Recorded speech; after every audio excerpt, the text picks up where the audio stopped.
میرے نبی پاک صلی اللہ تعالی علیہ وسلم نے فرمایا شعبان میرا مہینہ ہے، رمضان میرے رب کا مہینہ ہے۔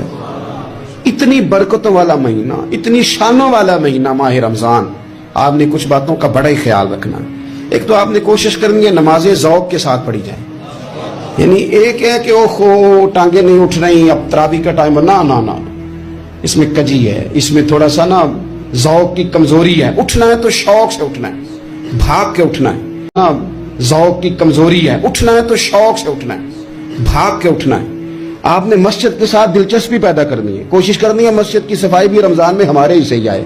اپنے اپنے علاقوں کی مساجد کی صفائی، نماز شوق سے پڑھنی ہے، شوق سے۔ آپ نے رمضان المبارک میں کوشش کرنی ہے کہ آپ یہ کہیں کہ زیادہ سے زیادہ میں نہ دوسروں کو نواز سکوں، میں نہ چپکے سے پہنچوں کسی غریب تک، خود سے جاؤں اور رمضان سے پہلے جاؤں۔